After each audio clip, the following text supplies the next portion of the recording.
All right. All right. So today I wanted to go over a lot of the logical fallacies and cognitive biases that are just classic logic. You know, if you take a philosophy course in logic, they cover a lot of this stuff, but they don't cover all of them. And there's obviously people who spend their entire lives studying this stuff. I do not in any way, shape, or form claim to be an expert on any of this stuff.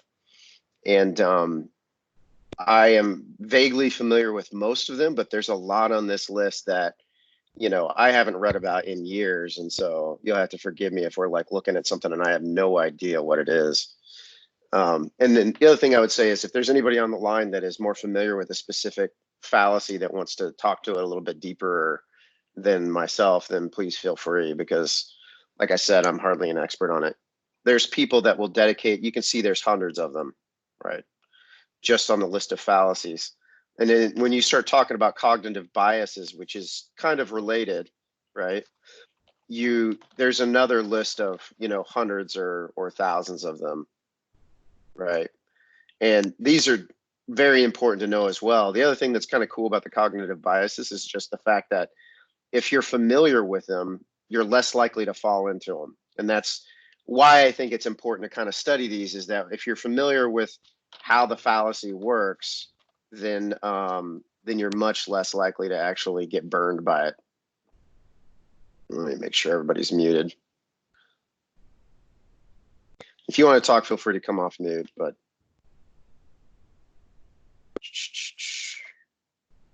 there. All right.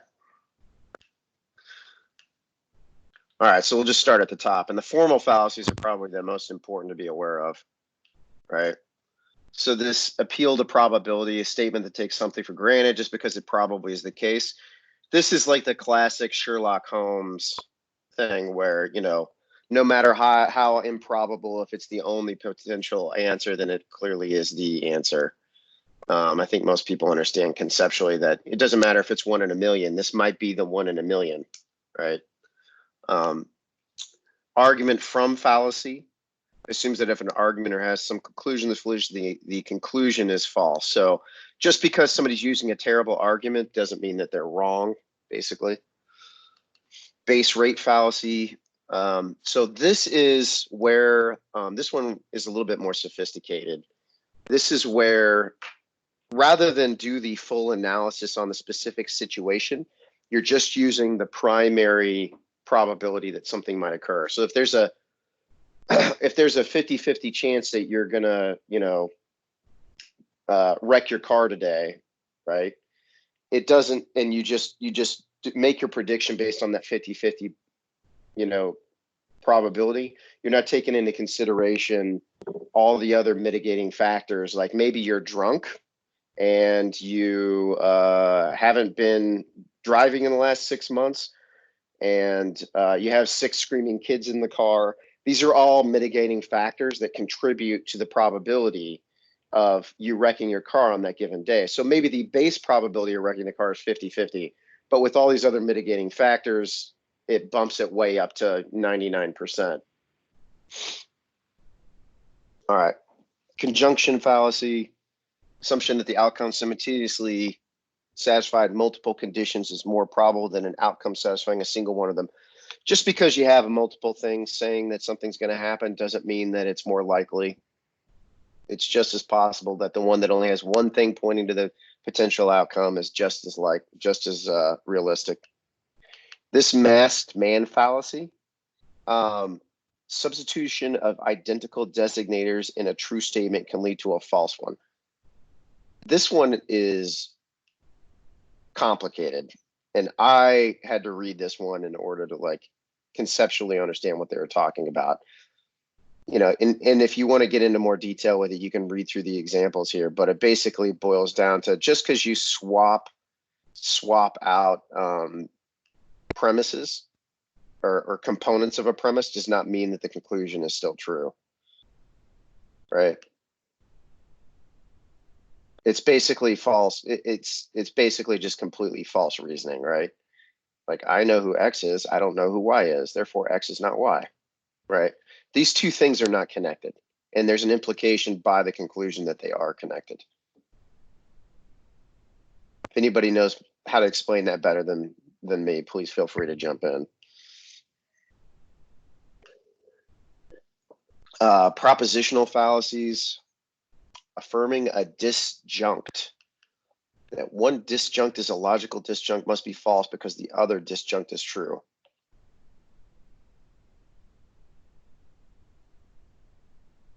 Basically, and I'm getting into the ones I didn't read ahead on now, if that wasn't clear. So if A or B, A therefore not B. So there's an assumption here that if it's A or B, A is picked, therefore not B. I don't see how that's a fallacy, personally. Anybody got this one? Their head wrapped around that one? They don't have to contradict each other. B can be a part of A. Gotcha. So like on a Venn diagram, there might be overlap. Yeah. All right. Affirming the consequence. The antecedent in an individual conditional is claimed to be true because the consequent is true. So basically, A, then B, B, therefore A. So there's an assumption that they're in a Venn diagram totally overlapped, which is not necessarily true. Denying the antecedent, the consequence that an individual conditional is claimed to be false because the antecedent.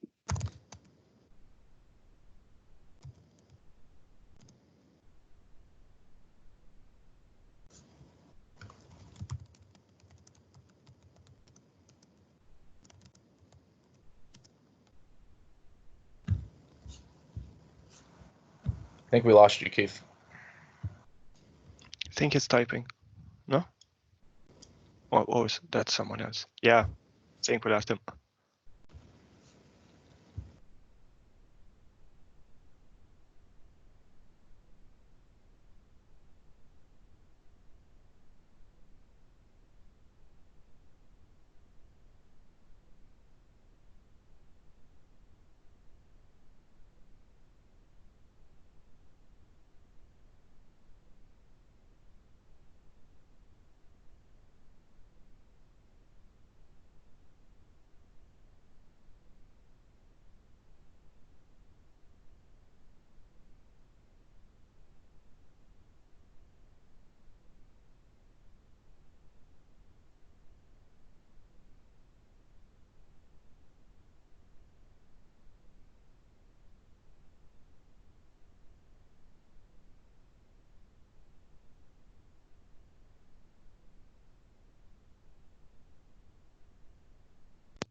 Since I can see your name, can you pull up the list of fallacies on Wikipedia for us?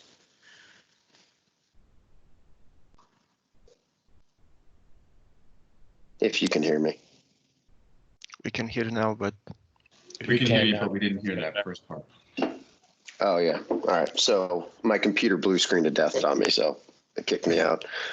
So I joined from my phone. Marion, can you pull up the list of fallacies on Wikipedia for me, since I'm on my phone now? yeah, 1 second.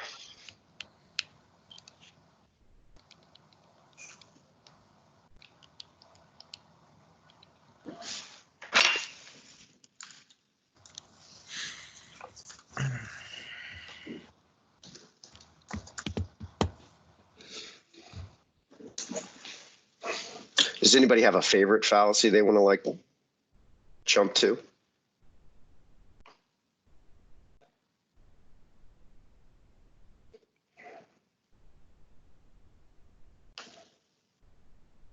No? All right. All right, so quantification fallacies, existential fallacy, an argument that a universal premise and a particular conclusion has a particular conclusion. So this is basically the argument that because something exists, it has a very specific result.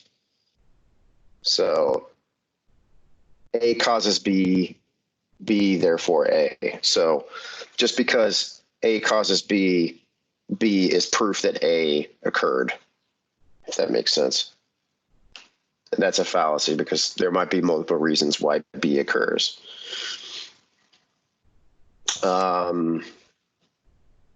Do I have the right thing up?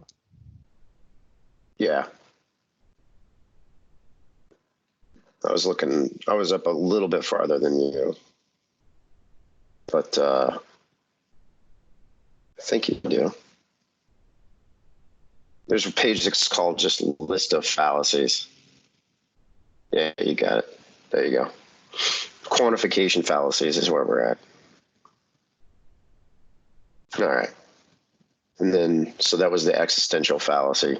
Formal syllogistic fallacies, affirmation conclusion from a negative premise. So just because something has a positive conclusion doesn't mean it has a negative conclusion or more than that one negative conclusion. I'm going to skip some of these because a lot of these are only really useful in very specific scenarios. And they're not that interesting, frankly.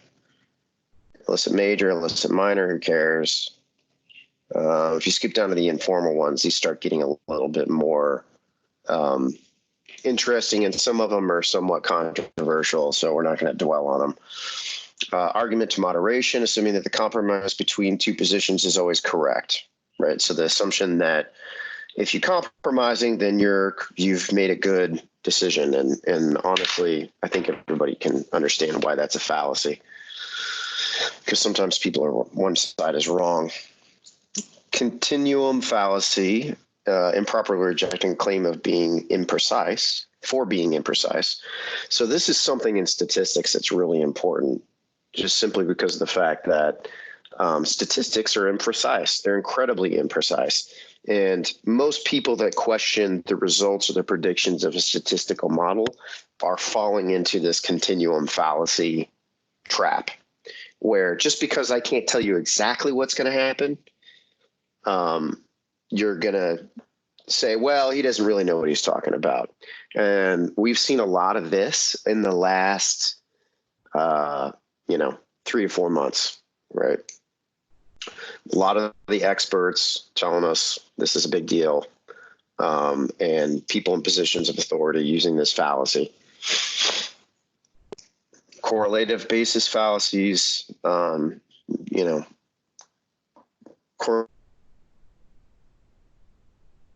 one alternative is made possible. So just because, you basically use the highest correlation, which is not necessarily correct. Definist fallacy, I don't know, involves a conclusion between two notions by defining one in terms of the other, basically relating two things that probably are not related. That's a cognitive bias as well. You see that a lot. People think and talk in terms that they understand and know, so they do that a lot, this definist fallacy.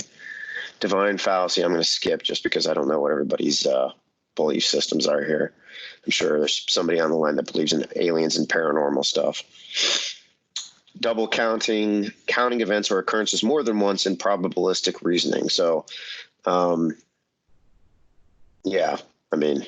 duplicate records, or not using like per capita arguments. So another example of this would be like comparing the number of cases in the United States to the number of cases in, Italy. It's not a fair comparison because, Italy's population is about 1/10 of the United States. So while the United States has more cases, the incidence of occurrence is much higher in Italy. So the total numbers are higher, but if you want to do an accurate count and not do, double counting, that's actually not double counting, but it's still a numbers game. Yeah, double counting is just double counting. Equivocation, misleading use of a term with more than one meaning. Oh, my favorite example of this is Scientology, right? people hear the word Scientology and they think, oh, it's the love of science. That makes a lot of sense. I definitely can get on board with that. And then you start reading up about what Scientology is, and it's, it's a religious belief in, aliens and L. Ron Hubbard and all that stuff. So it's not really got anything to do with science. Ambiguous middle term. Mott and Bailey, I don't know what this is. I can kind of explain that one if you'd like. Sure.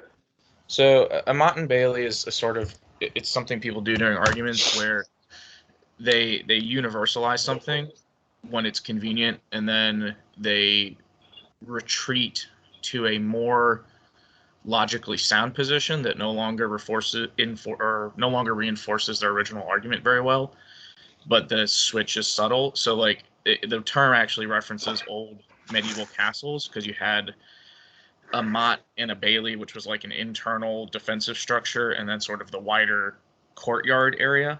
So basically you'd operate within when you're making an argument, you operate from the position that's broadest in order to push your argument to its furthest limits. But then when it comes under hard critique, you retreat to the more limited definition or more limited argument of what you're working with, in order to protect it from attacks that would otherwise prove it false. So I'm really good at this. This is one of my favorite. This is one of my favorite tactics in an argument, personally. But yeah, that makes a lot of sense. And this description here, where they call it the opposite of a straw man, it's like the defensive version of a straw man. The straw man is where you replace the opponent's strong position with a weaker division and then destroy it. And this is kind of like where you argue the weak position that's better for you until it comes under attack, and then you retreat to a stronger position, but isn't necessarily relate to what you were arguing before. If you kind of pick it apart and you're like, wait a second, this no longer applies to what we were discussing, right? Like the core of it is probably still related, but all of the sort of looser outside pieces get dropped. Yep. Persuasive definition. So this is persuasive definition is one of these ones where basically, like, when political parties say they're pro-freedom, right? Like, yeah, nobody's against freedom, right? How can you be against freedom? It's like one of those kinds of arguments. Ecological fallacy.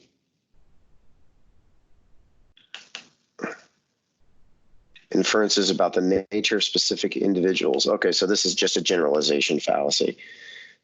That's saying that, generalized to individuals based on the aggregate ability, aggregate implications of a group. So like racism, basically anything that's prejudice. Most prejudices would fall under that. Etymology fallacy, reasoning that original or historical meaning of a word or phrase is necessary. So basically these are semantic arguments. People that, well, the actual meaning of that word is whatever. Fallacy of composition. Something true or part of a whole must also be true of the whole. Okay, so this is the generalization from this individual to a group. Well, I saw a guy who was whatever doing that once. Fallacy of division. Something true of a thing must also be true of all or some of its parts, just more of the same thing. We'll kind of skip the rest of the attribution ones. False authority. Using an expert or of dubious credentials. Yeah, this happens all the time in government. This is the classic, environmental. There's 99.9% of scientists agree that, climate change is a problem. And then the opposition finds one guy who's kind of a nut job to disagree with them. False dilemma, false dichotomy, falsy or bifurcation, black or white fallacy. Basically saying there's no gray area. Feedback fallacy. So a lot of these now are starting to get it. You can kind of see how a lot of these are like subcategories or derivative of like the core logical fallacies that we kind of already talked about, right? Like, so like the historian's fallacy, assuming basically that what you see in the past is, you know, what's going to happen in the future. And, you know, that's just a generalization problem. Historian fallacy and historical fallacy. Yeah, and this is just using evidence incorrectly, a lot of these. Incomplete comparison, inconsistent comparison, intentional fallacy. This is just lying. I don't know why they don't just call it lying.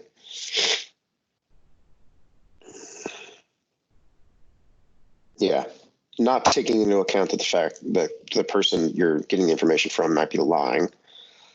Lump of labor fallacy is an interesting one. Misconception that there's a fixed amount of work to be done within an economy, which can be distributed or distributed to create more or fewer jobs. So that's basically a economics fallacy. Catalogic, using multiple jointly inconsistent arguments to defend the position. So just like a shotgun approach.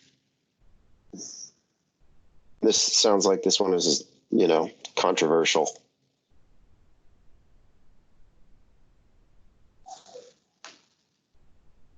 Logistic fallacy.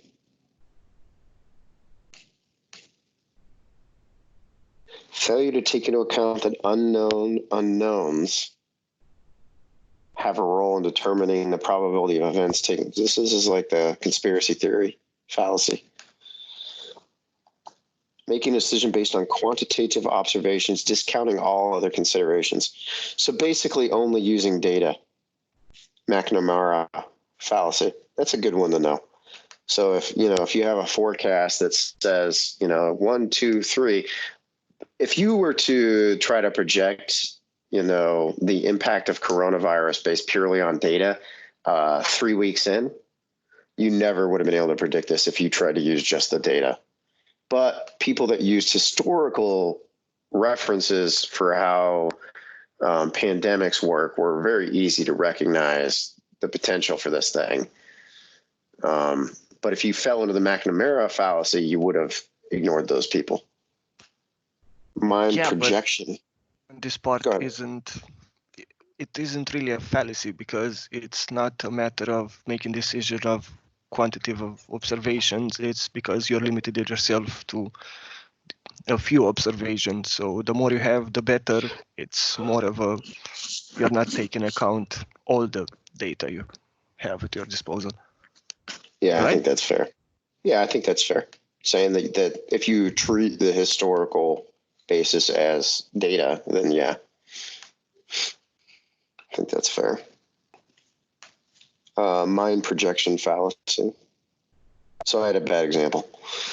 Mind projection fallacy. Subjective judgments are projected to be inherent properties of an object rather than being related to personal perceptions of that option. So this is the standard. There's also a cognitive bias that this is related to, obviously, that basically says that when I make mistakes, it's situational and environmentally conditions that contributed to that. And when you make mistakes, it is the result of a character flaw inherent to you. That's a pretty strong bias that most people carry around. And this is related to that. It's a fallacy, obviously. With everyone, some of it's environmental and situational, and some of it is inherent character. Moralistic fallacy, inferring factual conclusions from purely evaluative premises in violation of the fact-value distinction. Inferring is from ought is an instance of moralistic fallacy. It's the inverse of naturalistic fallacy below. Does that make any sense to anybody on here? I can explain it. Of course you can. This is an area of personal interest for me. Yeah, so the philosopher David Hume came up with this idea of the is and ought fallacy, which is basically, sorry, this was the moralistic fallacy, right? We were talking about? Yeah. So Yeah. David Hume described a problem in any sort of not logical is not the word, reason-based arguments or investigations where basically it's impossible to separate what is from what ought to be. And even in defining your problems, you're making moral judgments based on how you define the problems. It's just sort of. Oh yeah, this happens in meetings constantly, right? Well, in a perfect world, right? Well, I guess that's the Nirvana fallacy, right? I'm talking about. Yeah, it's similar. Like a moralistic fallacy is the is ought thing is even more subtle than that because it's like so we know how something is, therefore we know how it ought to be. Obviously doesn't work in a lot of cases, but the inverse is also true, that how something ought to be isn't how it is. And it's basically just you're inferring a possibly false factual conclusion from the way that you've evaluated something. I'm not sure if I'm making sense with this, but no, you're making sense. You are making sense. So basically, people get hung up on the fact that it's not what reality is, and they're hung up on their perception of what it should be, and it interferes with their ability to make decisions on it. Yeah, and it relates to the is ought distinction because the fact is that it becomes very kind of murky there because there's always an ought. Like that was part of the reasoning of the is ought distinction, is that even in defining, even as we attempt to define a factual question, like if you formulate what should be a completely objective hypothesis, even in formulating that hypothesis, even in formulating it, you are actually making a moral judgment just to formulate the question. You picked a side. That's part of the reason science is always the null hypothesis and not the hypothesis. That's why you have to prove the null hypothesis. 2 down, there's the Nirvana fallacy, which is really, really common in the business world. We run into this all the time.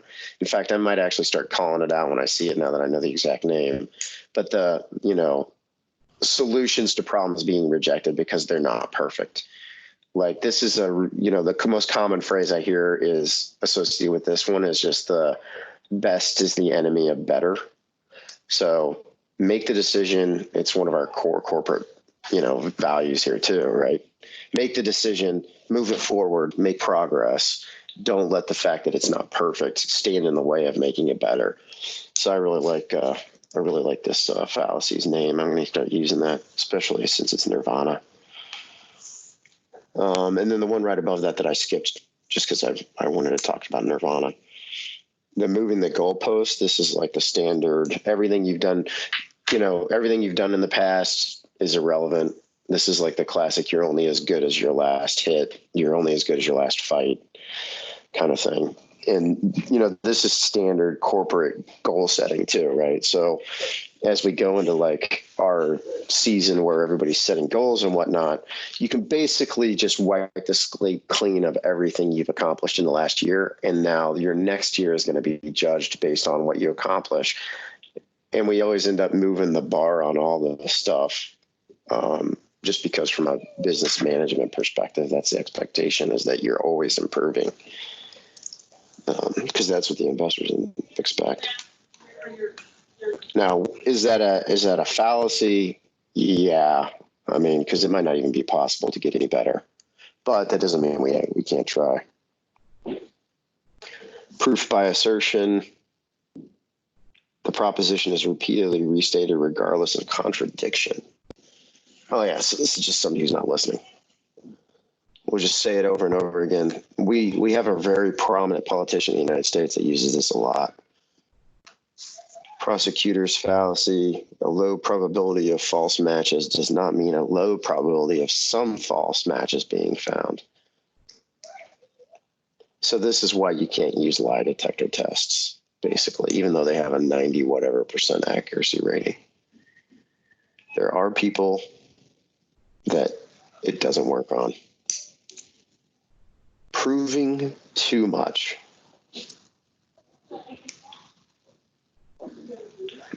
Gotcha. So sounds very similar to the slippery slope, which is down here a little bit farther.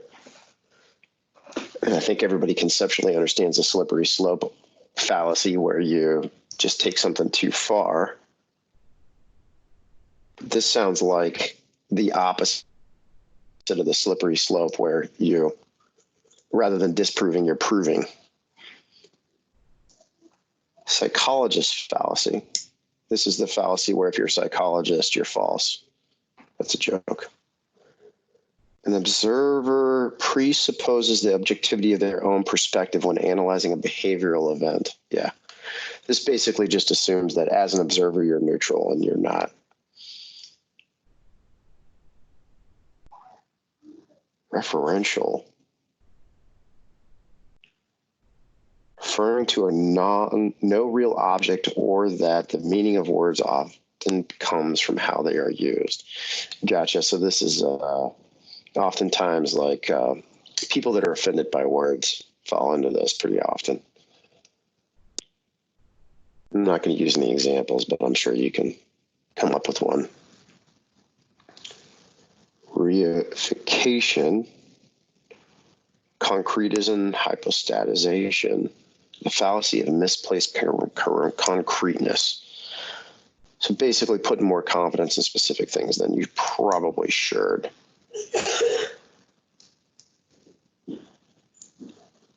Treating a real thing as merely an idea. So like if you treat the idea of an actual ball like it's a representation of the idea of a ball. Retrospective determinism. Argument that because an event that has occurred under some circumstance, the circumstance must have made its occurrence inevitable. Basically, people who look back on their lives and are like, I wouldn't have done anything different because I wouldn't be the person I am today. That's a retrospective determinism fallacy. Special pleading. We already talked, everybody knows slippery slope, and we already talked about it a little bit. Proponent of the position attempts to cite something as an exemption to a generally accepted rule or principle without justifying the exemption. I think that's pretty self-explanatory.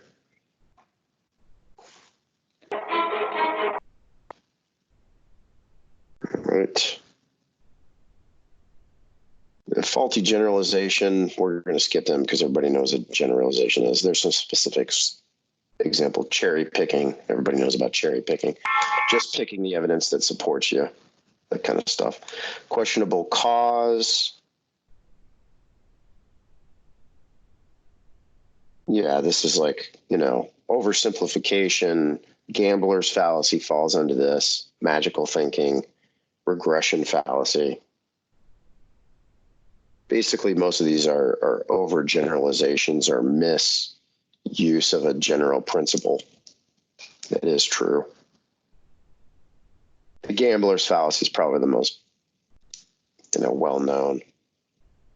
People who have gambling problems do not understand gambler's fallacy. Magical thinking is, people who believe in magic. I don't know how else to explain it. Red herring fallacies. These are basically anybody who uses an argument that ends up being an attempt to mislead or misdirect the argument. So ad hominem, basically attacking the person instead of the argument. Well, clearly you're not qualified to discuss this, or if you were more educated, you would understand, or you lack the experience. Those are the most common ones that people go to. Clearly you're not qualified to discuss this. Qualifications, experience, those are the most often. Or just a characteristic. So like you wouldn't understand as a white male, right? That's another ad hominem. People will probably think about that. You wouldn't understand because you're a woman. You wouldn't understand because you're a whatever. Tone policing. Oh, I like that one. Just because someone's emotional does not mean that they're wrong.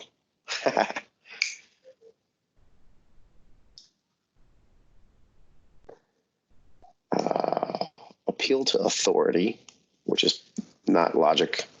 Just because you have authority doesn't mean you're right. Appealing to emotion, and basically appealing to any emotion is generally a fallacy. Basically, appealing to anything is a fallacy.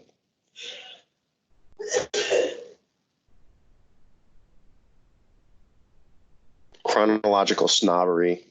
A thesis is deemed to be incorrect because it was commonly held when something else, also dumb, basically was held.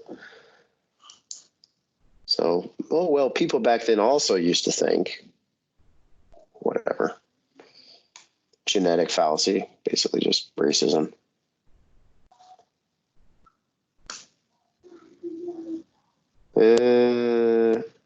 Texas sharpshooter fallacy, improperly asserting a cause to explain a cluster of data. So basically just saying something along the lines, and I know what the Texas sharpshooter, because there was a mass shooting in Texas, I think in the 60s, and they basically made a broad generalization that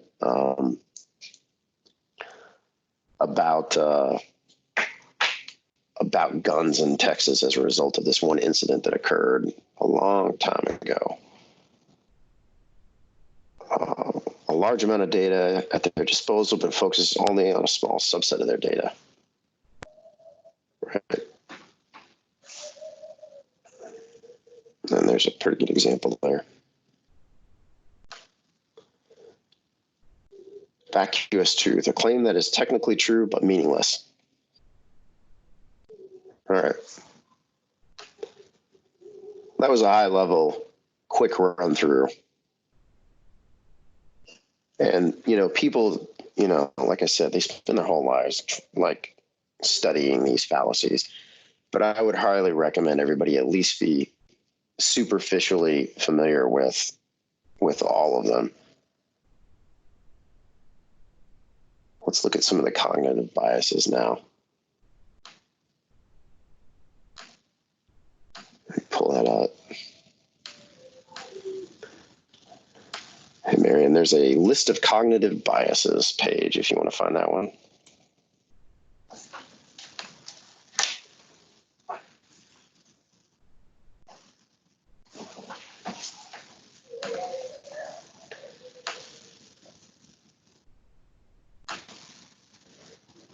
My thing frees up on me. There we go.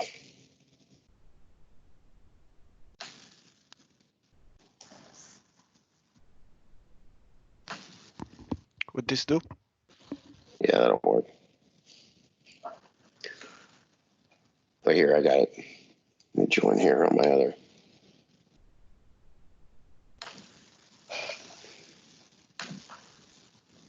Let me know if you can see that.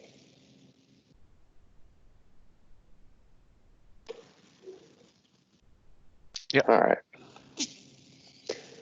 So this one is pretty important to know about too, just because you're less likely to fall into these biases if you're familiar with them. And I really like this graphic that they built for this. It's fun to just kind of look through and, rotate and play with. And they all kind of fall into one of these categories. I'm not sure who came up with this graphic, but it's a good one. And this is all on Wikipedia, obviously.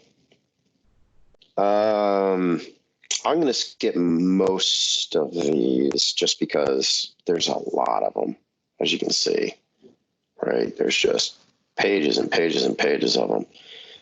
But there's some that are really important not to fall into.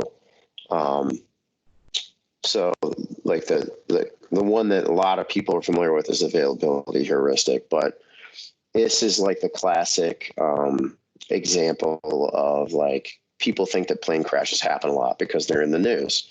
Well, the reason they're in the news is because when they happen, it's news because it's pretty rare. And so like in the United States, like 35,000 people die a year from car accidents and like 150 from airplane crashes. But you always hear about the plane crashes. You don't hear about the car accidents, or at least not much. So that's a pretty good example of availability heuristic. I was actually at a party one time and talking to, this is in college, and a girl we were talking about availability heuristic, this fallacy. And I said something to the effect is like, most people don't even realize this, but pandas actually kill more people per year than are die in plane crashes, you know? And it's a really common thing. And she goes, really? And I go, no, there's like 50 pandas in the world. How could they possibly kill more people than plane crashes? So I got her pretty good with that one. And the funniest part about that is the fact that like 6 months later, we were at another party, it's me and the same girl, and she goes, hey, Keith, did you know that pandas kill more people than plane crashes every year? And I go, really? That's amazing. And she goes, no, man, you're the one who told me that like 6 months ago.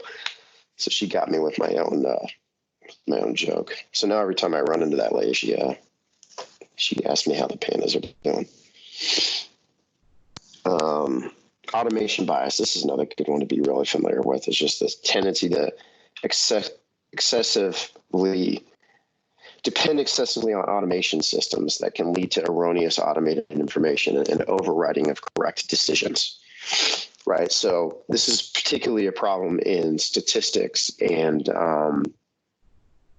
like recommendation systems. Right. So if we build a recommendation system for doctors that provides diagnoses that say, we, based on the symptoms you input into the system, think that this person has cancer. What you find if you watch is that people just start to, even doctors start to just accept the recommended diagnosis, which makes the system seem more accurate, which reinforces the bias. So it's like this self-fulfilling prophecy kind of thing. It's because the system is treated as if it's an authority. So it's a pretty big bias. They trust the system more than they trust their own judgment. This happens in stock trading a lot too, this automation bias. Availability cascade, where collective belief gains more and more plausibility through its increasing repetition in public discourse. So this is the counter argument to the environmental discussion, right? Basically, they think that people who are environmentalists and that there's a global warming, they're saying that, listen, just because all of you people agree does not mean that it's true. And just because you talk about it constantly, you're just reinforcing your own belief system. So this is like the bubble bandwagon effect, very closely related. The more people that think it, it must be true. Skip some of these.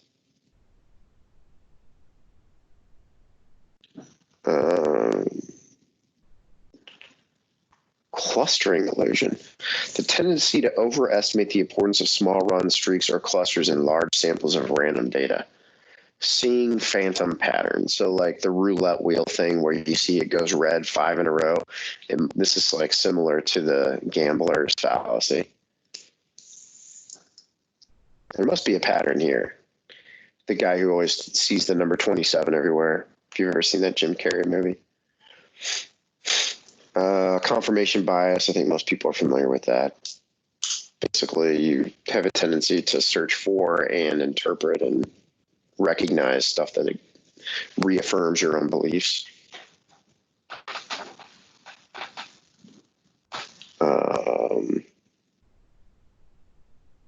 Courtesy bias. I haven't heard of this one. Tendency to give an opinion that is more socially correct than one's true opinion as to avoid offending anyone. Yeah. I mean, that's, if you're not a jerk and you want to keep friends, you're going to fall into this courtesy bias. I'm not sure that that's a bias. It is just social awareness. Curse of knowledge. When better informed people find it extremely difficult to think about problems from the perspective of a less informed people. So I would say curse of knowledge, this ends up being, and like college professors fall into this a lot, right? And it basically amounts to your average Harvard professor cannot relate or understand the perspective of a guy who's a coal miner living in Appalachia. and their general like decision-making processes, well, the obvious conclusion is we have to move to solar energy. And the coal miner basically is like, no, I work in coal, right? How can you not understand that I don't care about solar energy? Declinism. Predisposition to view the past favorably or in the future negatively. Oh, this is basically the people that say the good old days. Back in the good old days, everybody had a job and everybody had 2 cars and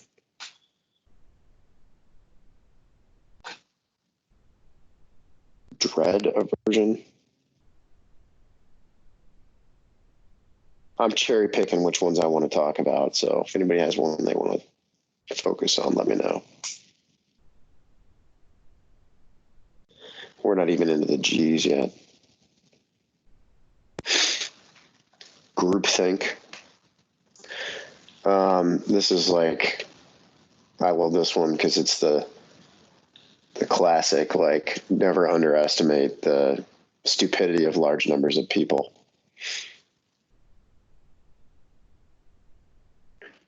Hard, easy effect. Overestimate one's ability to accomplish hard tasks.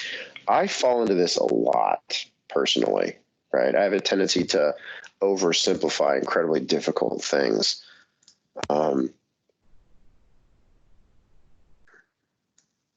Yeah, I fall into that a lot.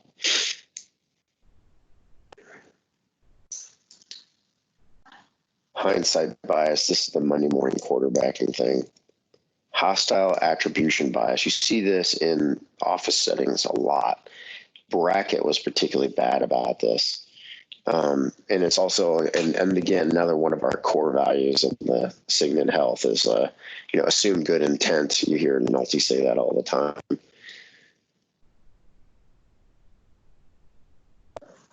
IKEA effect, just because it's got a cool name, I want to know what that is. Tendency for people to place a disproportionately high value on objects that they partially assemble themselves, such as furniture from IKEA, regardless of the quality of the end product. Yeah, I mean, I'm not sure that needs its own bias name, right? I mean, I think everybody understands that if you play a part in making the decision, then a more active role in the decision or the construction of something, then you place more value on it. Is it like pride of ownership? Yeah, it's the pride of ownership. Yeah. What, Roxanne? Is it like the same when you make your own food and it tastes better? Like if somebody else were to make it for you, I would imagine, like a comparison. Yeah, it sounds like the same thing to me, right? Like I cook steaks better than anybody on the planet. I don't know if Exactly, you guys knew that. because it's made by you. Illicit transference occurs when a term in the distributive and collective sense are treated as equivalent. 2 variants of this fallacy are the fallacy of composition, the fallacy of division. Basically, just transferring properties from one thing to another incorrectly, just because they're parts of a whole. Illusion of control, that's a great one. I don't think I have to explain that to anyone. A lot of times people think they're in control of things and they're really not. A perfect example of that has to do with the weather or the business climate, right? Like we like to think we're in control of our own fates when it comes to our careers and our things, but sometimes just, the environment is not conducive to what we're trying to accomplish. That's why I'm afraid of flying, because I feel like I have control when I'm driving, but to your point, you're actually in more danger. Yep. Yeah, that's a perfect example, illusion of control. People think they're in control when they're driving, but they're not when they're flying, and the reality is the other, flying's safer. And driving, you're not in control of all the other cars around you, which is usually where the accidents come from. I mean, I drive perfectly. It's everyone else I'm worried about. Yeah. Illusory correlation, inaccurately perceiving a relationship between 2 unrelated events. looks like a similar or related to the gambler fallacy. And this also is basically how superstitions start to get developed, right? Like, well, every single time I wear my green jersey with the name of so-and-so on it, the team always wins.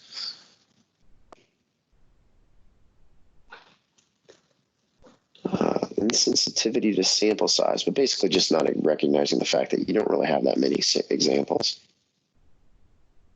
Loss aversion. Oh my God, this is a huge one. It impacts people's behavior in amazing ways. It is people will forego the opportunity to win $1 million so that they can protect the $10,000 that they have in their bank account.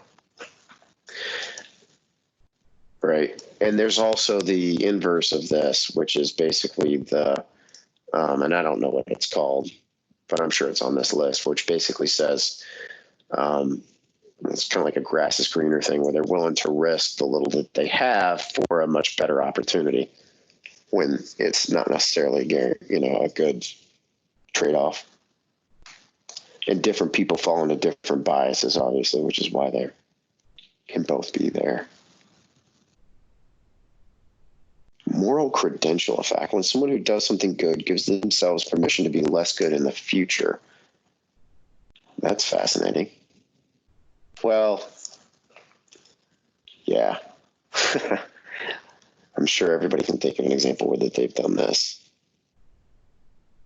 Like, I can eat this taco because I worked out this morning. That's probably the most benign example of that.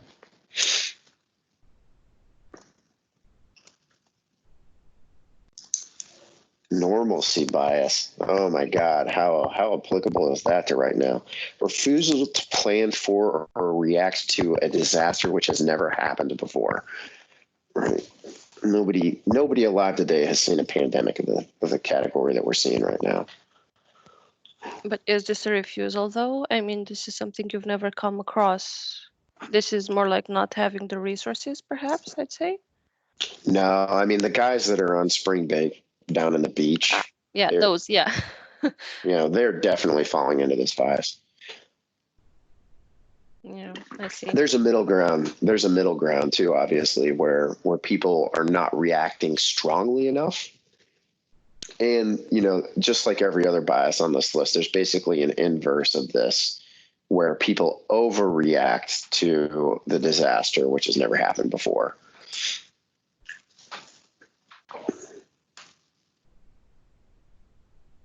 Omission bias. Tend to judge harmful actions as worse or less moral than equally harmful inactions. Yeah, so this is like the moral quandary case where, because I know this will negatively, this is like a submarine thing is a good example of this kind of situation where if you don't act, the whole submarine goes down, and it's more harmful than if you pulled the trigger and locked the compartment that was causing the sinking and killed 20 people, right? So it's inaction is still a decision, but the actor gets to pretend like it's not.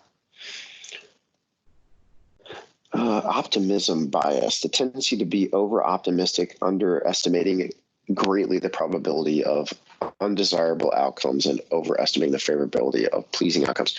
I think that there's there's another one that's on this list that's like a faith in science or something like that, which is a subset of this, which basically says that it's the absolute belief that no matter how big the problem is, our scientists will save us.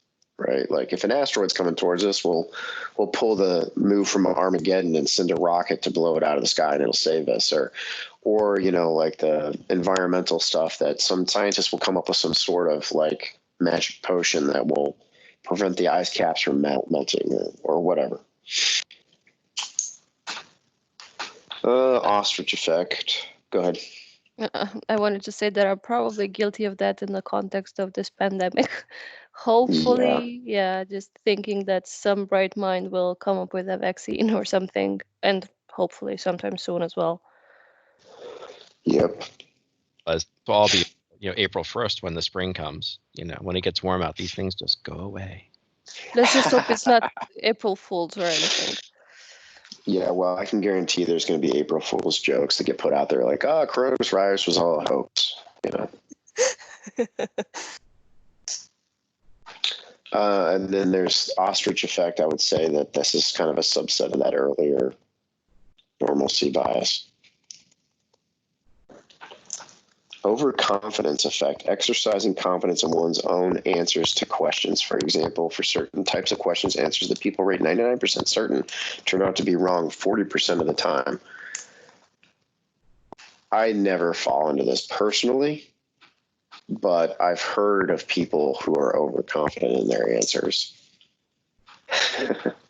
And this is also probably a good one just to highlight while everybody's doing their self-assessments. The average rating on self-assessments on a scale of 1 to 5 is 4.2. Most people are very confident in themselves. Pareidolia. A vague and random stimulus is perceived as significant. This seems very similar to the one we were talking about earlier, where they're, the superstition type one, where they're connecting two unrelated events. I'm not sure what the differentiation here is. Oh, okay. So this is more like a projection of pattern too. As you can see, a lot of these are very, very related to each other. This one sounds really bad, though, doesn't it? Pareidolia. Pygmalion effect. Basically, this is like why parents tell children that they're so great all the time. The higher your expectations, the more likely your performance is to improve.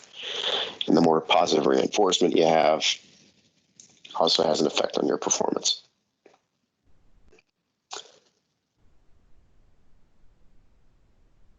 Pessimism bias, more likely to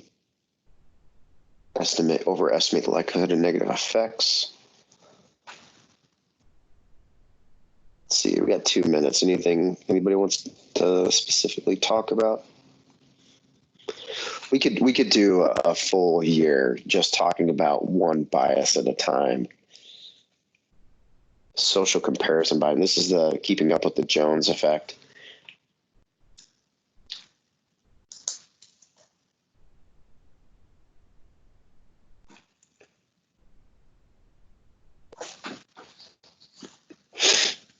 Yeah, Parkinsons' third-person effect, a hypothesized tendency to believe that mass communication media messages have a greater effect on others than themselves. So basically, yeah, you're falling prey to propaganda, but I'm not. Obviously, we're all falling prey to it. Is this about manipulation then? Yeah. What's that old joke? It's like advertising doesn't work on me. Yeah.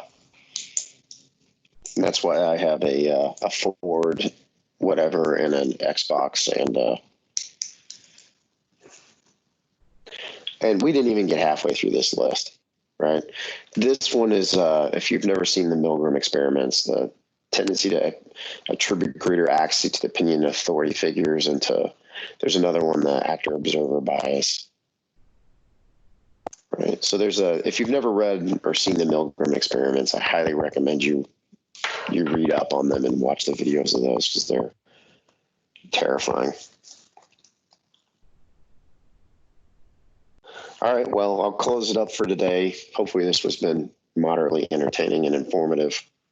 And if you get time, I strongly suggest everybody read these pages. The cognitive biases are particularly important, because once you know about a bias and to understand that as a human being it applies to you, then you're much less likely to fall into that trap. And just knowing that they are makes a very positive influence on your life. And you're able to identify when it's happening in other people. So, any other commentary before we close up?